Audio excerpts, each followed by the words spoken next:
اتنا سخت گھبراہٹ ہوگا قیامت کے دن. نبی کریم صلی اللہ علیہ وسلم نے فرمایا اگر کوئی اس پیاس سے بچنا چاہتا ہے, اس گھبراہٹ سے بچنا چاہتا ہے, تو ایک ہی صورت ہے کہ وہ رمضان کے روزے رکھا کرے. حدیث میں آتا ہے کہ قیامت کے دن اللہ پاک جل شان عرش عظیم کے سائے میں کچھ لوگوں کو دسترخوان پہ بٹھا کر کھانا کھلائیں گے. اس تباہ کاریوں والے دن, پریشان حال والے دن, جس دن یہ حال ہو, فرمایا یوم یفر المرء من اخیہ و امہ و ابیہ و صاحبتہ و بنیہ. اما ابا بیوی اولاد کوئی بھی کام آنے کو تیار نہیں. حالات اس طرح سے دگرگوں بن جائیں گے. فرمایا کلا اذا بلغت التراقی وقیل من راق وظن انه الفراق والتفت الساق بالساق الى ربك يومئذ المساق. فرمایا موت تمہارا کام آ کر تمام کر دے گی. یہ ہاتھ کام نہ کریں گے, یہ آنکھ کام نہ کریں گی, یہ پیر کام نہ کریں گے, یہ دل و دماغ نکما ہو جائے گا, یہ بیوی بچے کام نہ آئیں گے, یہ دھن دولت کام نہ آئے گی, تمام کا تمام نظام کائنات بیکار ہو جائے گا. تو خداوند کریم نے رمضان المبارک کے ساتھ ساتھ شب قدر کی حاج کی رات عطا فرمائی اور یوں فرمایا اے میرے محبوب آپ رویا نہ کریں, آپ غم زدہ نہ ہوں, آپ پریشان حال نہ رہا کریں. میں نے تیری امت پہ کرم کر دیا, ایک رات ایسی عطا کر دی جو 1000 مہینوں سے بہتر ہے. اور قرآن کریم پڑھنے کا لطف میں اور آپ کیا جانیں. جاؤ ابو بکر صدیق رضی اللہ تعالیٰ عنہ سے پوچھو کیسا قرآن کریم پڑھا کرتا تھا. سارے کافروں نے کھڑے ہو کر کے اعتراض کیا ابو بکر کو ہم زور سے قرآن کریم نہیں پڑھنے دیں گے. ابو بکر قرآن پڑھتا ہے, ہماری عورتیں پر اثر انداز ہوتا ہے, ہمارے بچوں پہ اثر ہوتا ہے. اور مکے کے کافروں کا یہ بیان ہے کہ جب صدیق اکبر قرآن پڑھتا تھا پہاڑ لرز جایا کرتے تھے.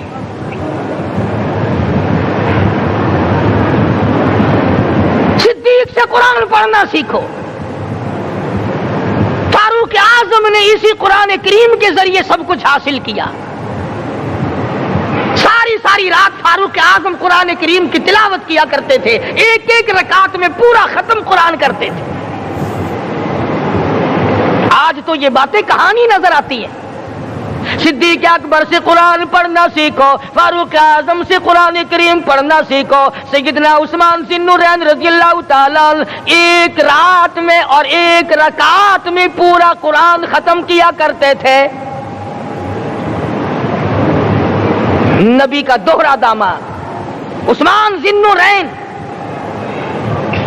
جس کو دیکھ کر حضور اکرم صلی اللہ علیہ وسلم فرمایا کرتے تھے او لوگوں میں عثمان سے حیا نہ کروں جس سے آسمان کے فرشتے بھی حیا کرتے ہیں, جس کا آسمان والے فرشتے بھی ادب کرتے ہیں, میں اس کا ادب نہ کروں. سیدنا علی مرتضی رضی اللہ تعالی عنہ ایسا قرآن کریم پڑھا کرتے تھے, سارا زمانہ شاہد ہے, سارا زمانہ گواہ ہے کہ جب وضو کرتے رنگ پیلا پڑ جاتا, مسجد میں قدم رکھتے بے ہوش ہو جاتے. کسی نے پوچھا امیر المومنین کیا بات ہے؟ فرمانے لگے اللہ کے دربار میں کھڑا ہونے لگا ہوں, ڈرتا ہوں کوئی بے ادبی نہ ہو جائے.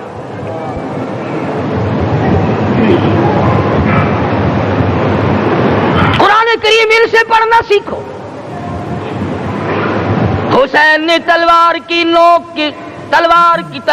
کی چھاؤں میں قرآن پڑھا, نیزے کی نوک پہ قرآن پڑھا. سعید بن مسیب نے تلواروں کی چھاؤں میں قرآن پڑھا. حضرت امام احمد بن حنبل نے کوڑوں کی گونج میں قرآن پڑھا. ابو حنیفہ رحمت اللہ علیہ نے جیل سے جنازہ نکلنے سے پہلے قرآن پڑھا. علامہ ابن تیمیہ نے جیل کے مینارے میں قرآن پڑھا اور کوڑے کھائے.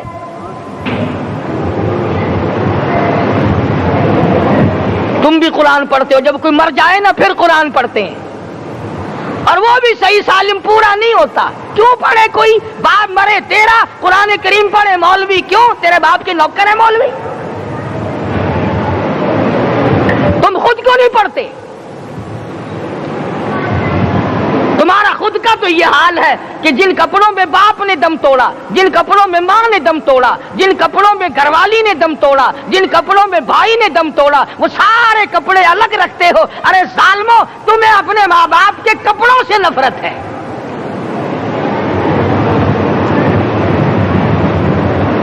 باپ کی دکان سے نفرت تو نہیں، باپ کی چارپائی سے بڑی نفرت ہے۔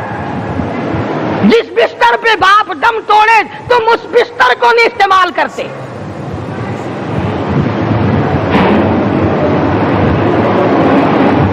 رسموں میں ڈوبے پڑے ہیں لوگ، رسمیں بنا رکھی ہیں، یوں کرنا چاہیے اور اس طرح سے کرنا چاہیے، لہد کے پانی سے بچو، مردے کے کپڑے سے بچو، مردے کی چارپائی سے دور رہو، فلاں چیز سے دور رہو۔ تم نے کبھی یہ بھی سوچا کہ اگر تمہارے بس کی بات ہو تم موت سے بھی دور رہ کے دکھاؤ نا؟ اور وہ تو یہ شکر ہے کہ اللہ پاک نے قانون موت کا اپنے ہاتھ میں رکھا، ورنہ یہ جتنے بڑے بڑے ہیں نا، یہ سارے کے سارے فرشتوں کو پیسے دے کر ہمیں مرواتے رہتے۔ یقین جانو، سرمایہ دار اور یہ بڑے بڑے افسر سب بچے رہتے، ہمارا تختہ نکلوا دیتے۔ شکر ہے اسرائیل رشوت نہیں لیتا، اگر وہاں نوٹوں کے تھبے چلتے تو یقین جانو چپکے سے کان میں کہہ دیا کرتے اسرائیل کے برابر والے کا کام کر دے، میرا نہیں، برابر والے کا رگڑا نکال دے۔ اللہ نے نظام اپنے ہاتھ میں رکھا، پھر بھی لوگ نہیں ڈرتے۔ فرمایا تبارک الذی بیدہ الملک، تمام برکتیں اس ذات کے ہاتھ میں ہے جس کا ملک میں راج ہے۔ وَهُوَ عَلَىٰ كُلِّ شَيْءٍ قَدِيرٌ، ہر چیز پہ وہ قادر ہے۔ سمندر کا قطرہ قطرہ اس کے قبضے قدرت میں، درختوں کا ایک ایک پتا اس کے قبضے قدرت میں، زمین کا ایک ایک ذرہ رب العالمین کے قبضے قدرت میں ہے، پہاڑوں اور پتھروں کی ایک ایک کنکری اللہ کے اپنے قبضے میں ہے، موت اور زندگی کا نظام بھی اس نے اپنے قبضے میں رکھا ہے۔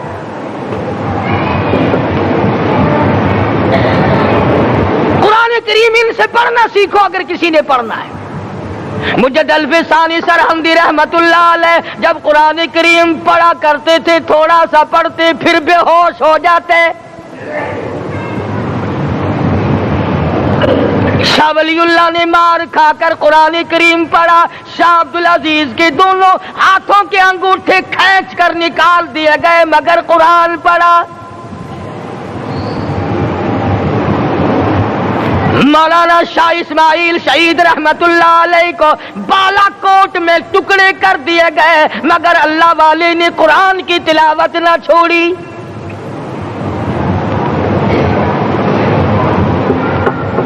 ان حضرات نے قرآن پڑھا ہے۔ ہمیں اگر قرآن کی لذت آ جائے، قرآن کریم کا مزہ معلوم ہو جائے، حلاوت معلوم ہو جائے، ہم تمام زندگی تلاوت ہی کرتے رہیں۔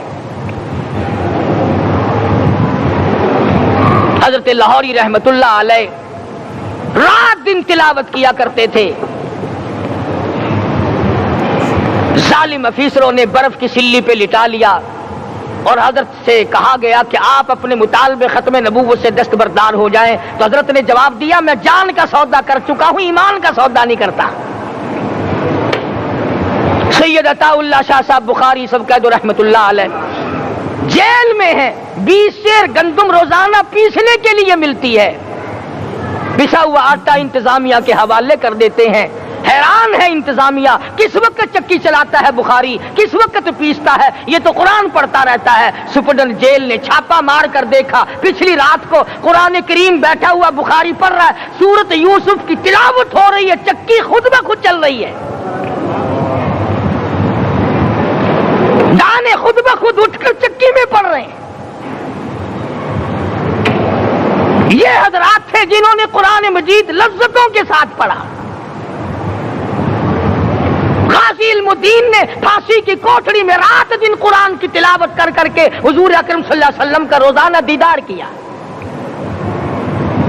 سلطان نور الدین زنگی رحمت اللہ علیہ ہر جمعرات کو پورا قرآن ختم کرتا تھا اور 1000 دفعہ درود شریف پڑھا کرتا تھا۔ مدنی کریم صلی اللہ علیہ وسلم کا خواب میں 12 دیدار کیا کرتا تھا۔ سلطان عالمگیر رحمت اللہ علیہ مغلیہ خاندان کا چشم و چراغ ہے، بادشاہ وقت ہے، قرآن مجید کا حافظ بھی تھا، مفسر بھی تھا، اور مدنی کریم صلی اللہ علیہ وسلم کی 5000 حدیث پاک عالمگیر بادشاہ کو زبانی یاد تھی۔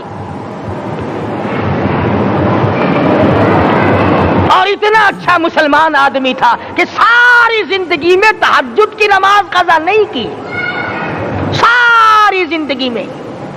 بادشاہ تہجد پڑھا کرتے تھے، آج تم 2 ٹکے کے آدمی تہجد نہیں پڑھتے۔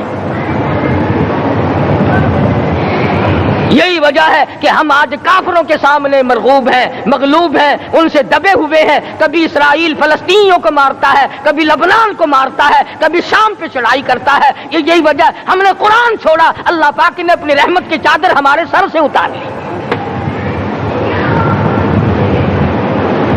قرآن کریم کی لذت ان لوگوں کو ملی جنہوں نے ہر موڑ پہ تلاوت کی۔ صحابہ کرام رضوان اللہ تعالی علیہ مجمعین میں سے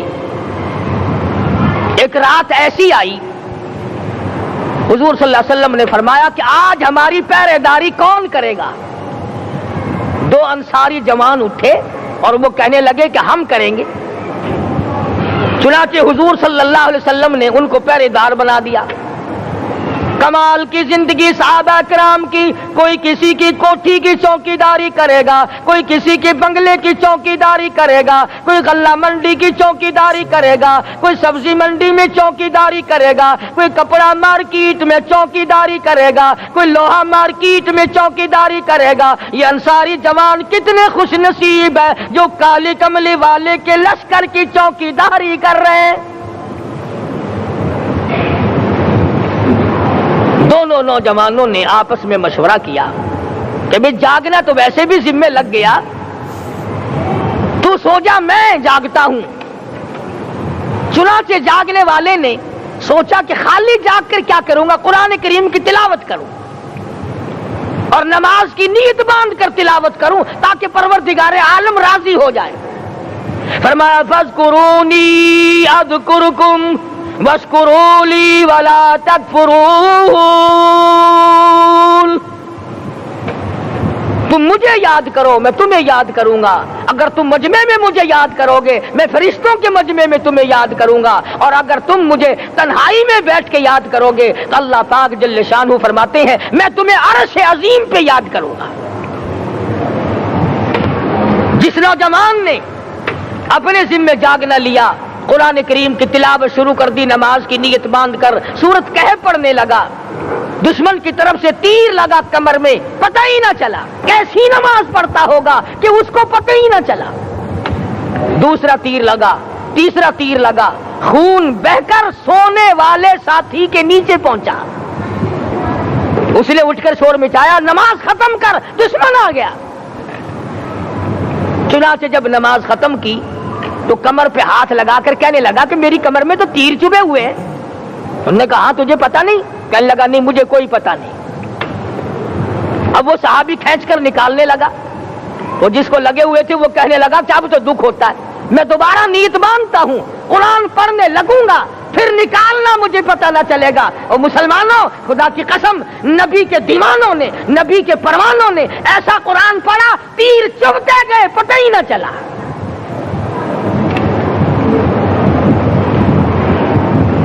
میرے نبی تیرے نبی ساری کائنات کے نبی، عرشیوں کے نبی، فرشیوں کے نبی مدنی کریم صلی اللہ علیہ وسلم نے ایک ایک وقت میں 15 دن درختوں کے پتے چبا کر خدا کا قرآن پڑھا۔ آج ہم لوگ مکھن کھا کر قرآن نہیں پڑھتے۔ مدنی کریم صلی اللہ علیہ وسلم نے ایک ایک وقت میں 2 پتھر اپنے پیٹ پہ باندھ کر خدا کا قرآن پڑھا. آج ہم لوگ ہزاروں نعمتیں کھا کر قرآن کریم نہیں پڑھتے. سیدہ عائشہ صدیقہ رضی اللہ تعالی عنہا فرماتی ہیں کہ جب رمضان کا چاند نظر آتا تو حضور صلی اللہ علیہ وسلم کا رنگ پیلا پڑ جاتا, دعا میں عاجزی بڑھ جاتی, رکعت لمبی ہو جاتی, سجدے لمبے ہو جاتے, اللہ سے مانگنا بڑھ جاتا. فرماتی ہے کہ ایک دن حضور صلی اللہ علیہ وسلم نے ساری رات رو رو کے گزاری. تو صبح کو میں نے عرض کیا کہ یا رسول اللہ, آپ اتنے پریشان جو ہوتے ہیں, کیا آپ کو اپنی بخشش کا یقین نہیں؟ تو آپ نے فرمایا میری عائشہ, جب مجھے یقین ہے تو کیا میں خدا کا شکر گزار بندہ نہ بنوں؟ اس نے جو مجھے اتنا بڑا مرتبہ عطا کیا ہے, میں اس کا شکر گزار بندہ نہ بنوں؟ نبی ساری رات روئے, امتی ساری عمر میں ایک دن نہ رویا. فرمایا ان تعذبهم فإنهم عبادك, ان تعذبهم فإنهم عبادك وَإِن تَغْفِرْ لَهُمْ فَإِنَّكَ أَنْتَ الْعَزِيزُ الْحَكِيمُ. ساری رات گزار دی اسی آیت کو تلاوت کرتے کرتے. محمد عربی صلی اللہ علیہ وسلم نے, او میرے رب, اگر تو ان کو عذاب دے تو یہ تیرے بندے ہیں, اور اگر معاف کر دے گا تو تیرے خزانے میں کوئی کمی نہیں. وَإِن تَغْفِرْ لَهُمْ فَإِنَّكَ أَنْتَ الْعَزِيزُ الْحَكِيمُ. تو بخشنے والا ہے, تو غالب اور حکمتوں کا مالک ہے, تیرے یہاں کون سی کمی آ جائے گی؟ صحابہ کرام تو جیا کرتے تھے اسی کے سہارے سے. سیدنا معاذ بن جبل رضی اللہ تعالی ہر وقت دعا کرتے تھے, الہی جب میری موت آئے, رمضان کا مہینہ ہو, گرمی کا موسم ہو, میرا روزہ ہو, جہاد فی سبیل اللہ ہو, کافروں سے مقابلہ ہو رہا ہو, لڑائی ہو, اعلان ہو چکا ہو, تؤمنون باللہ ورسولہ وتجاہدون فی سبیل اللہ. حضرت معاذ دعا کرتے ہیں کہ میں تو یہ دعا کرتا ہوں کہ گرمی ہو, میرا روزہ ہو, کفار سے مقابلہ ہو, وہ میرے ٹکڑے کر دیں, میری زبان کاٹ دیں, تیری عدالت ہو, میری پیشی ہو. جب میرا خدا پوچھے معاذ دنیا سے کیا لایا, عرض کروں الہی زبان کٹا کے آیا ہوں, روزہ رکھ کر آیا ہوں, ارادہ یہ ہے کہ تیرے محبوب کے حوض کوثر سے روزہ افطار کروں گا. آج قوم کھلے بندوں کھاتی پھرتی ہے, انہیں شب قدر کا کیا پتا, انہیں لیلۃ القدر کا کیا پتا, انہیں رمضان المبارک کی بابرکت گھڑیوں کا کیا پتا. فرمایا انا انزلناہ فی لیلۃ القدر وما ادراک ما لیلۃ القدر. شب قدر وہ رات ہے جس میں نے قرآن کو نازل کیا. جمہور علماء کے نزدیک آج کی رات ہے وہ جس میں قرآن کریم نازل ہوا. حدیث میں آتا کہ جنت میں درخت اسی رات میں لگائے گئے. حضور صلی اللہ علیہ وسلم نے فرمایا کہ جنت کو اسی رات میں سجایا جاتا ہے, جنت کے دروازوں کو کھول دیا جاتا ہے, ایک ہوا چلتی ہے, حلقے بجتے ہیں, پوچھا جاتا ہے یہ کیا بات ہے, جواب ملتا ہے کالی کملی والے کے امتیوں کے لیے جنت کو کھول دیا گیا. آج جو لوگ مانگ رہے ہیں, جو لوگ اللہ کے ذکر میں بیٹھے ہیں, یہ پاگل نہیں, یہ دیوانے نہیں. ارشاد مدنی کریم صلی اللہ علیہ وسلم کا اسی رات کے بارے میں فرمایا, اللہ پاک جبریل امین کو حکم دیتے ہیں جھنڈا لے کر دنیا میں چلے جاؤ, لاکھوں کروڑوں فرشتوں کو ساتھ لے جاؤ, ہر گھر میں جاؤ, ہر دعا کرنے والے کی دعا پہ آمین کہو, جہاں جا میرے نیک بندے موجود ہیں, اور جبریل ان سے مصافحہ کر.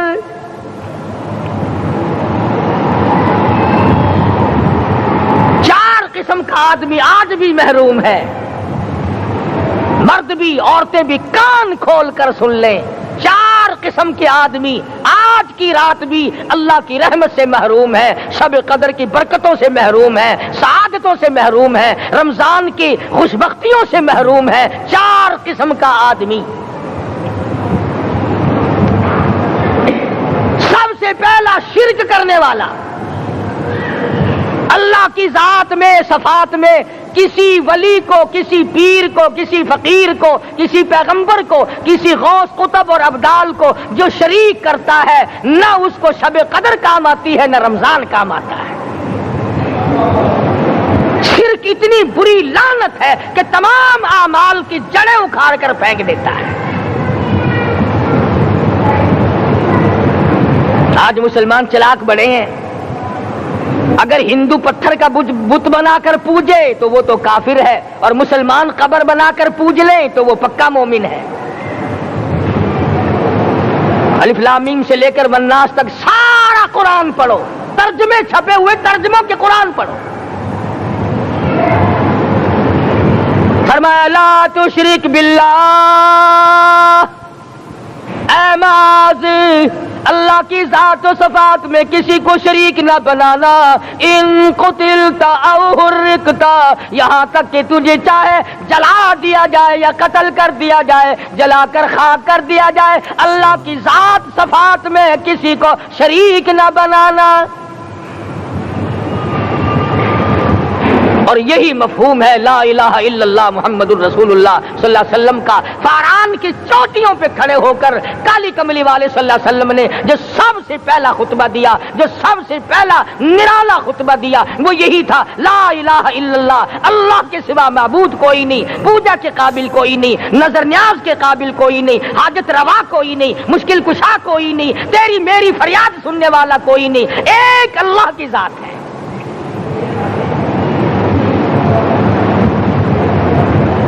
آج تو لوگ درختوں کی پوجا الگ کرتے ہیں, پانی کی پوجا الگ کرتے ہیں, قبروں کی پوجا الگ کرتے ہیں, اور پھر مومن کے مومن ہیں. تو 4 قسم کے آدمی اس رات میں بھی اللہ کی رحمت سے محروم ہے. سب سے پہلا شرک کرنے والا. دوسرے نمبر پہ جس کے گھر میں کتا ہو یا خنزیر ہو, شوقیہ کتا یا خنزیر پال رکھا ہو. تیسرے نمبر پر وہ مرد عورت جو بدکاری بدماشی کر کے بے غسلے پڑے ہوں, اس گھر میں جبریل یا کوئی رحمت کا فرشتہ آج دریائے کرم بہ رہا ہے پھر بھی نہیں جاتے. اور چوتھے نمبر والا جو مسئلہ ہے اس میں ایسا معلوم ہوتا ہے کہ ہمارے کسی کے گھر میں بھی فرشتے نہیں جائیں گے. اب پہلے 3 نمبروں میں تو آپ خوش ہو گئے ہوں گے کہ الحمدللہ کافی سارے لوگ ہیں جو شرک نہیں کرتے یا کتا خنزیر نہیں پالتے, الحمدللہ نیک لوگ ہیں, اچھی نسل ہے, شرافت والے ہیں, بدکاری بدماشی زنا بھی نہیں کرتے. مگر چوتھا جرم ایسا ہے کہ وہ عام لوگ کرتے ہیں اور عام گھر محروم رہ جاتے ہیں, اور وہ ہے شوقیہ تصویر گھر میں رکھنا. ایک لڑکا اٹھتا ہے گھر میں, کبھی کسی کی تصویر لگا لیتا ہے, کبھی کسی کی تصویر لگا لیتا ہے. ایک لڑکے نے جو حرکت کی سارا گھر محروم ہو گیا اللہ کی رحمت سے. شب قدر والی رات میں, لیلۃ القدر کی رات میں, نجات والی رات میں, کامیابی والی رات میں, رستگاری والی رات میں, اللہ کی رحمت والی رات میں, بخشش والی رات میں, آج کی رات میں اللہ پاک کروڑوں آدمیوں کو دوزخ سے نکال کر جنت کا داخلہ عطا فرمائیں گے. یہ 4 قسم کے آدمی پھر بھی محروم ہیں. اپنے آپ کو بچانے کی کوشش کرو, عام رحمت برسے پھر بھی اگر محروم رہ جائے کتنی بری بات ہے. امام فخر الدین رازی رحمت اللہ علیہ نے لکھا ہے کہ شب قدر کی عبادت اگر ایک رات کسی کو مل جائے تو 83 سال 4 مہینے مستقل عبادت میں گزارنے کا ثواب ملتا ہے. اسی کو فرمایا انا انزلناہ فی لیلۃ القدر, وما ادراک ما لیلۃ القدر،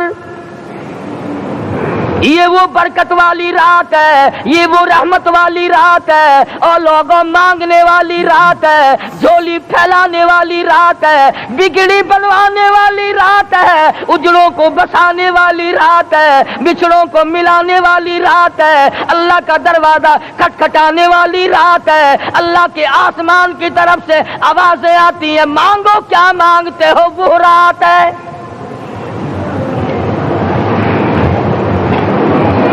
اب نبی کریم صلی اللہ علیہ وسلم کی زبان مبارک پر اگر کوئی یقین نہ کرے تو اس کا کیا علاج ہے؟ صحابہ کرام کو تمام چیزوں پہ یقین تھا، اس لیے قرآن نے ان کی گواہی دی، اذ جاؤکم من فوقکم ومن اسفل منکم واذ زاغت الابصار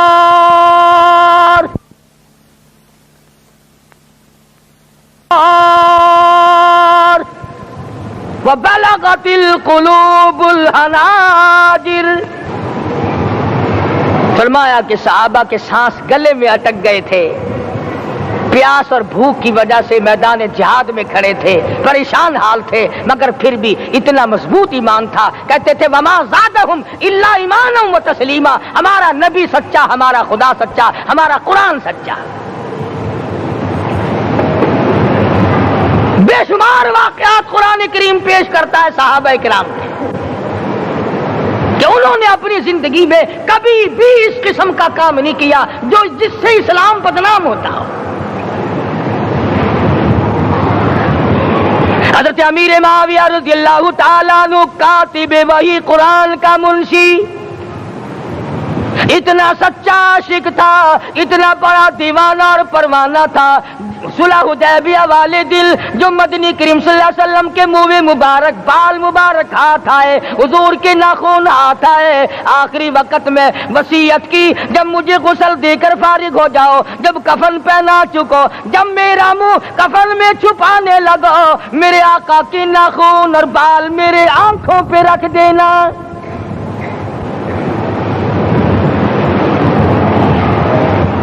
اس قدر جذبہ تھا ان حضرات میں، اور نماز کبھی کسی صحابی نے قضا نہیں کی۔ آج کا مسلمان تو کسی معاملے میں بھی نہیں ڈرتا، حضور صلی اللہ علیہ وسلم نے مقروض میت کی نماز جنازہ کبھی نہیں پڑھائی۔ آج جس نے کسی کا قرضہ دینا ہو وہ پرواہ ہی نہیں کرتا، نہ موت سے ڈرتا ہے، نہ قبر سے ڈرتا ہے، نہ حشر سے ڈرتا ہے، نہ اللہ کے عذاب سے ڈرتا ہے۔ جب بھی کوئی مر جاتا حضور اکرم صلی اللہ علیہ وسلم تشریف لاتے، پہلے پوچھتے اس کے ذمے کسی کا قرضہ تو نہیں، یا کوئی ضامن بنتا، اور یا خود حضور صلی اللہ علیہ وسلم فرماتے کہ میں قرضہ ادا کروں گا، پھر آپ جنازے کی نماز پڑھایا کرتے تھے۔ اتنے بڑے جذبے کے مالک تھے صحابہ کرام کہ انہوں نے کسی موڑ پہ بھی حضور صلی اللہ علیہ وسلم کو یوں خالی نہ چھوڑا، تنہا نہ چھوڑا، آپ کے ساتھ نہ چھوڑا، قرآن کریم کے حکموں کی کبھی بھی خلاف ورزی نہ کی۔ یہی وجہ تھی کہ اللہ پاک نے ان کو پوری دنیا کا مالک بنایا، کابل سے لے کر طرابلس تک کا علاقہ صحابہ کرام نے تمہیں فتح کر کے دیا، اور ظالم مسلمانوں آج صحابہ نے جو علاقے تمہیں فتح کر کے دیے تھے آج وہاں کفر دندنا رہا ہے۔ تم نے کفر کے جھنڈے لہرائے، تم نے کفر کے حوالے کیا مسلمانوں، اور پھر تان صحابہ پہ کرتے ہو۔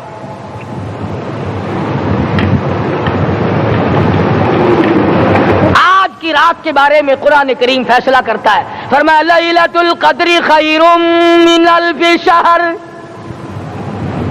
1000 مہینوں سے بہتر ایک رات عطا ہو گئی۔ اللہ کے لاڈلے نبی حضرت محمد الرسول اللہ سب کہہ دو صلی اللہ علیہ وسلم کو رنج ہوا، میری امت کی عمریں کم ہیں، پہلی امتوں کے لوگ بازی لے جائیں گے، ان کی نیکیاں بڑھ جائیں گی۔ اللہ پاک نے فرمایا میرے محبوب غمزدہ نہ ہو، پریشان نہ ہو، میں نے تیری امت کو ایک رات ایسی دے دی جو 1000 مہینوں سے بہتر ہے۔ مگر آج کی رات میں کون سے سینما بند ہو گئے، آج کی رات میں لوگوں نے کون سا جوا کھیلنا چھوڑ دیا، آج کی رات میں کون سے لوگوں نے روزے رکھ کر عبادت میں نیت باندھ لی؟ الحمدللہ نیکی کرنے والوں کی بھی کمی نہیں، مگر بغاوت کرنے والوں کی بھی تختے زمین پہ کمی نہیں۔ خدا کہتا مانگو کیا مانگتے ہو؟ ہم کہتے نہیں ہمیں ضرورت ہی نہیں۔ فرمایا تنزل الملائکۃ والروح فیہا بإذن ربہم من کل امر سلام۔ جبریل آسمان سے آئے، کروڑوں لاکھوں فرشتے آئے، عرش عظیم کو چھوڑ کر فرشتے تیری عبادت کو دیکھنے آئے، بیت المعمور کی عبادت کو چھوڑ کر فرشتے تیری دعا پہ آمین کہنے آئے، تو سویا ہوا ہے۔ ایک ہی فکر ہے کہ مجھے عید کے لیے جوتے لانے ہیں، کپڑے سلوانے ہیں، فلاں چیز کرنی، اور یہ فکر نہیں کہ ایسا نہ ہو اگر رمضان میں میری نجات نہ ہوئی تو میں مارا جاؤں گا۔ اس کی ذات بڑی بے نیاز ہے، وہ جب کسی کو نوازتا ہے تو یوں ہی نوازتا ہے۔ اللہ اکبر۔ ساری ساری رات رونے والے لوگ، فرمایا والذین یبیتون لربہم سجدا وقیاما، وہ لوگ کامیاب ہیں جن کی راتیں سجدوں میں بیت گئی۔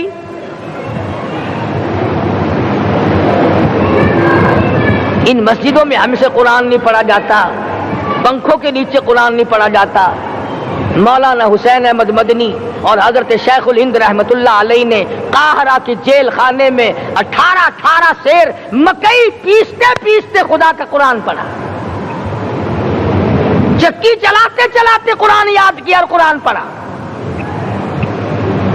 مولانا ابوالکلام آزاد نے رانچی جیل میں خدا کا قرآن پڑھا۔ مجدد الفسانی نے گوالیار کے جیل خانے میں خدا کا قرآن پڑھا۔ دلی کے چاروں طرف 4000 عربی مدرسے تھے، 4000 عربی مدرسے تھے۔ انگریز سے مقابلہ کیا علماء نے، اللہ والوں نے، کفر کے سامنے سر جھکایا نہیں، کفر کے سامنے ڈرے نہیں، مرعوب نہیں ہوئے، مغلوب نہیں ہوئے۔ 4000 مدرسوں میں سے دلی سے مراد آباد تک، دلی سے پانی پت تک، دلی سے لے کر غازی آباد تک، چاروں طرف کے علاقے میں کوئی درخت ایسا نہ تھا جس پہ کسی عالم دین کی لاش نہ لٹکی ہو۔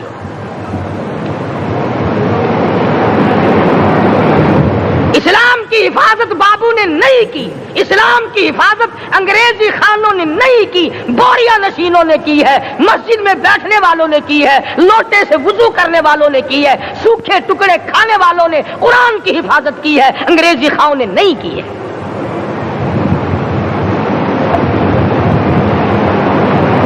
مولانا جعفر تھنیسری رحمت اللہ علیہ، مولانا حمید اللہ، مولانا یحییٰ صورت والے، 3 عالم دین کو پکڑا ہے انگریز نے۔ کالے پانی میں جاؤ، کئی میل لمبا چوڑا قبرستان جا کے وہاں دیکھو گے، اور ان کی قبروں کے پاس کھڑے ہو کے پوچھنا تم یہاں کیوں آئے تھے، خدا کی قسم سارے تمہیں جواب دیں گے ہم اپنی قوم کے ساتھ وفاداری کرتے ہوئے آئے ہیں۔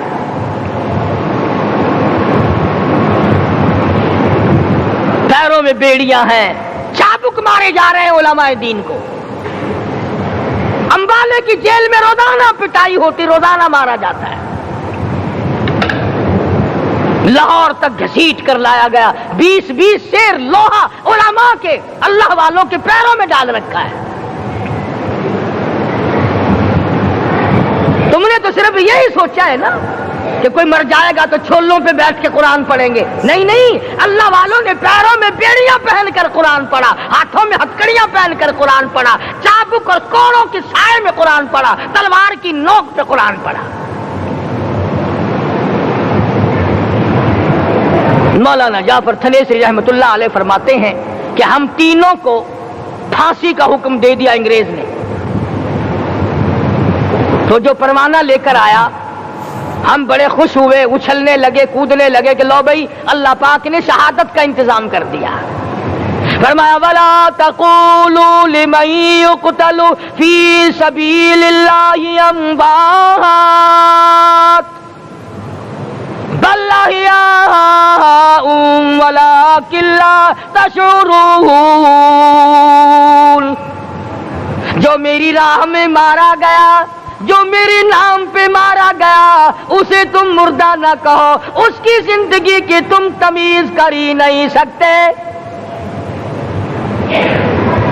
میرے نام پہ مرنے والا، میرے قرآن پہ مرنے والا، میرے دین پہ مرنے والا اور میرے نام پہ سر کٹانے والا. حدیث میں آتا ہے قیامت کا میدان ہوگا، شہیدوں کی جماعتیں آئیں گی، اللہ پاک شہداء کو فرمائیں گے جاؤ ہم نے تمہیں جنت دے دی، شہید کھڑے ہیں. آواز آئے گی جاؤ ہم نے تمہیں حوریں دے دی، شہید کھڑے ہیں. آواز آئے گی جاؤ ہم نے تمہیں سرخ یاقوت کے مکان دے دیے، شہید کھڑے ہیں. جاؤ ہم نے تمہیں سبز یاقوت کے مکان دے دیے، شہید کھڑے ہیں. جاؤ ہم نے تمہیں سونے چاندی کی اینٹوں والے مکان دے دیے، شہداء کھڑے ہیں. جاؤ ہم نے تمہیں مشک و عنبر زعفران کے گارے کے بنے ہوئے مکان دے دیے، شہید کھڑے ہیں. اللہ پوچھے گا مانگو کیا مانگتے ہو؟ عرض کیے گے الہی جنت نہیں چاہیے، حور نہیں چاہیے، جنت اور شہد اور دودھ کی نہریں نہیں چاہیے. تیرے نام پہ سر کٹانے میں جو مزہ آیا وہ جنت میں کہاں؟ ایک مرتبہ اور پیدا کر دے، پھر تیرے نام پر تیرا نام لوں، چھری چلے تیرے نام پہ بار بار ذبح ہونے میں جو مزہ آیا ہم تو صرف وہی مانگتے ہیں.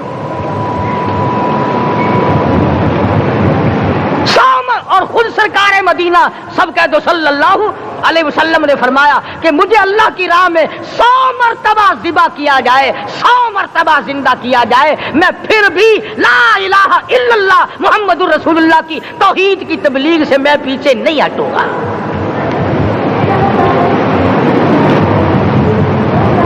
کبھی تو غور کرو عقل مند ہو سارے کہ آج مسلمان کیوں مار کھا رہا ہے. افغانستان میں مسلمان پٹ رہا ہے، ہندوستان میں مسلمان مار کھا رہا ہے، فلسطین میں مسلمان مار کھا رہا ہے، لبنان میں مسلمان کی پٹائی ہو رہی ہے، شری لنکا میں مسلمان کو ذبح کیا. آخر ہو کیا گیا؟ ہم نے ایسا کیا گناہ کر دیا کہ چاروں طرف کفر چڑھ گیا اور ہم مر گئے؟ تم نے قرآن چھوڑا، اللہ نے اپنی رحمت کی چادر اتاری، اللہ نے ساتھ چھوڑ دیا، اللہ نے نصرت کرنی چھوڑ دی. ورنہ قرآن میں خدا کا وعدہ ہے مسلمان تو کھڑا ہو جا، مجاہد بن کر میدان میں تو آ، مقابلہ میں کروں گا. خدا کی قسم یہ قرآن گواہ ہے، آل عمران گواہ ہے، 4 سپارہ قرآن کا گواہ ہے کہ صحابہ کہتے ہیں ہم نے چھڑی، درخت کی چھڑی کامچی توڑ کر کافر کی طرف یوں اشارہ کیا، گردن وہ جا کے پڑی.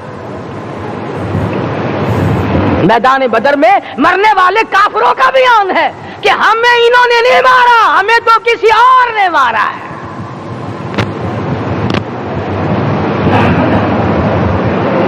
ایک دن مکہ مکرمہ میں امیہ ابن خلف اپنے گھوڑے کو پانی پلا رہا ہے. اللہ پاک بیت اللہ کی ہر مسلمان کو زیارت نصیب فرمائے. حضور صلی اللہ علیہ وسلم نے پوچھا کیا کر رہا ہے؟ کہنے لگا گھوڑے کو پانی پلا رہا ہوں، تیار کر رہا ہوں گھوڑا، نعوذ باللہ اس پہ چڑھ کر تجھے قتل کروں گا. کس کو کہتا ہے؟ محمد عربی صلی اللہ علیہ وسلم کو دھمکی دیتا ہے. مکے کا چودھری، مکے کا سردار، مکے کا ایک رئیس امیہ بن خلف سرکار دو جہاں حضرت محمد الرسول اللہ صلی اللہ علیہ وسلم کو دھمکی دیتا ہے میں اس گھوڑے پہ چڑھ کر تجھے قتل کروں گا. حضور صلی اللہ علیہ وسلم نے جواب بن ارشاد فرمایا انشاءاللہ میں ہی تجھے قتل کروں گا، میں ہی تجھے قتل کروں گا. بات آئی گئی ہو گئی. میدان بدر میں امیہ حضور کے سامنے آیا، ایک جال کے درخت کی پتلی سی چھڑی تھی. حضور صلی اللہ علیہ وسلم نے اس کے کندھے پہ مار دی، امیہ بن خلف کے کندھے پہ جال کی چھڑی مار دی پتلی سی. یوں لکھا کتابوں میں گدھے کی طرح رینگتا تھا، چیختا تھا، چلاتا تھا، ہائے مر گیا، ہائے مر گیا، تباہ ہو گیا، برباد ہو گیا. کافر کہنے لگے بے غیرتی، لوگوں کے گلے کٹے پڑے ہیں وہ تو شور نہیں کرتے، تجھے ذرا سی چھڑی لگی ہے تو شور کر رہا ہے. سب کی توجہ ہے میری طرف، آپ سب کا دھیان ہے، بات سمجھ میں آ رہی ہے؟ امیہ کو کافروں نے غیرت دلائی، وہ کہنے لگے شرم کر، شور مچا رہا، گدھے کی طرح رینگ رہا ہے، بازو کٹے پڑے ہیں، گلے کٹے پڑے ہیں، وہ تو اس طرح کا شور کرتے نہیں، تجھے کیا ہوا؟ خدا کی قسم، تھا تو کافر، تھا تو ظالم، تھا تو مکے کا چودھری، مگر بات بڑی پتے کی کہی، بات بڑی پتے کی کہی۔ کہنے لگا مجھے غیرت دلانے والوں، کسی کو بلال نے مارا، کسی کو فاروق نے مارا، کسی کو صدیق نے مارا، کسی کو طلحہ زبیر نے مارا، کسی کو عبد الرحمن ابن عوف نے مارا، کسی کو علی مرتضی نے مارا، تمہیں کیا معلوم ہے مجھے مدینے والی سرکار نے مارا ہے؟ اور کہنے لگا اگر میرا دکھ سارے مکے پہ تقسیم کر دو، جتنی تکلیف مجھے ہو رہی ہے اگر میری تکلیف کو سارے عرب پہ تقسیم کر دو، امیہ کہتا ہے تمہارے جگر پھٹ جائیں گے، تم تباہ ہو جاؤ گے، مجھے اتنی تکلیف ہو رہی ہے کہ مجھے حضور کے ہاتھ سے چھڑی لگی ہے، میں حضور کا مارا ہوا ہوں۔ کافر کو تو پتہ چل گیا کہ مجھے چھڑی کس کے ہاتھ سے لگی ہے۔ کبھی ہم نے بھی سوچا کہ اگر قیامت کے دن حضور صلی اللہ علیہ وسلم نے ہمیں جواب دے دیا تو ہم کہاں جائیں گے اور ہمارے لیے کون سا راستہ بنے گا؟ فرمایا تنزل الملائکۃ والروح، آسمان سے فرشتے اترتے ہیں اسی رات میں تمہاری دعاؤں پہ آمین کہنے کے لیے، تمہارے آنسوؤں کو دیکھنے کے لیے۔ حدیث میں آتا ہے جہنم کے انگاروں کو سمندر کا پانی نہیں بجھا سکتا، دریا کا پانی نہیں بجھا سکتا، ندی نالوں کا پانی نہیں بجھا سکتا، آنکھوں کا پانی بجھا سکتا ہے۔ جہنم کے انگاروں کو آنکھوں کا پانی بجھا سکتا ہے، جو خدا کے خوف سے آنسو نکلے گا اس سے جہنم کی آگ بجھ جاتی ہے۔ فرمایا اس رات میں اترتے ہیں فرشتے تمہاری عبادات کو دیکھنے کے لیے، اور خود اللہ جل شانہ آسمان دنیا پر نزول اجلال فرماتے ہیں اور آواز لگاتے ہیں میرے بندو اپنی مصیبتوں کا سوال کرو، میں آج پورا کروں گا۔ تو دین جن کی سمجھ میں آیا میں ان کی بات کر رہا تھا، مولانا جعفر تنیسری رحمت اللہ علیہ اور یہ تینوں بزرگ خوش ہو گئے، اللہ پاک نے شہادت کا انتظام کر دیا۔ وہ جو پروانہ لے کے آیا تھا پھانسی کا، وہ انگریز افسر کو جا کے کہنے لگا کہ مولوی تو خوش ہو رہے ہیں، پھانسی آنے پر تیار ہیں۔ انگریز کہنے لگا ہم نے مولویوں کو خوش نہیں ہونے دینا، ہم نے پھانسی کینسل کر دی، ہم نے پھانسی کا حکم منسوخ کر دیا۔ مولانا کا